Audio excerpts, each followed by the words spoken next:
marami talaga natutuwa sa inyo. Yes. Pero pag-usapan naman natin yung mga hindi natutuwa. Meron Oo, bang yung mga hindi negatives. natutuwa? Meron talaga. Meron. Ano yung hinahandle? Kwentahan nyo kami.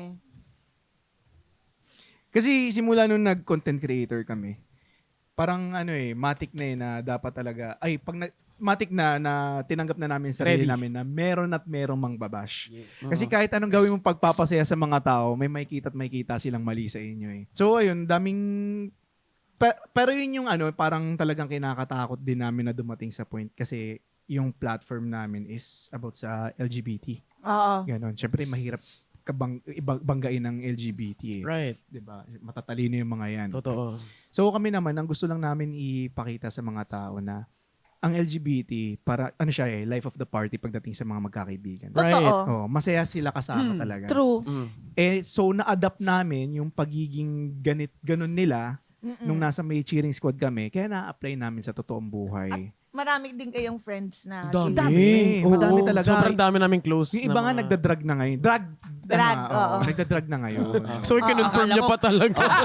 Baka Hindi, alam niyo actually, ako lang if I may, yung ginagawa niyo kasing persona, it's like a different part of you. Kumbaga may side A, may side B. Right. Yes. So for me, hindi lang siya basta-basta arte, hindi lang siya act, hindi Yeah. lang siya career. Ano nyo talaga siya pagkatao nyo siya. It's the other side of you. Ano ba Yes. tawag doon? Yung Ano yan? Alter ego.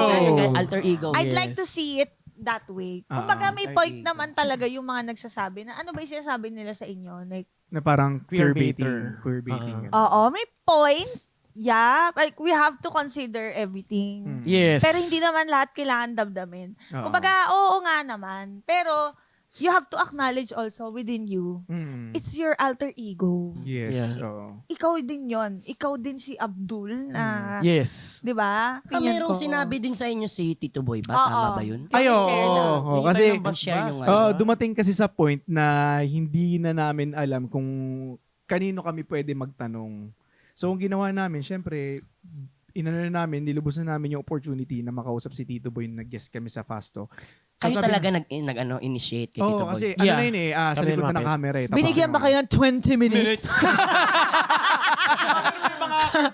Okay.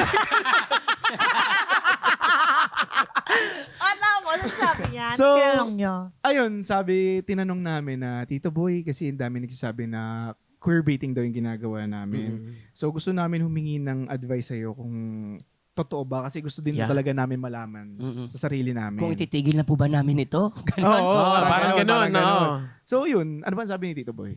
Walang masama sa ginagawa nyo. Tandaan nyo mga actors kayo. Nagpapasaya kayo ng tao. Talent ang meron kayo. Ayun yung sinabi Ang niya sweet sa amin. talaga, no?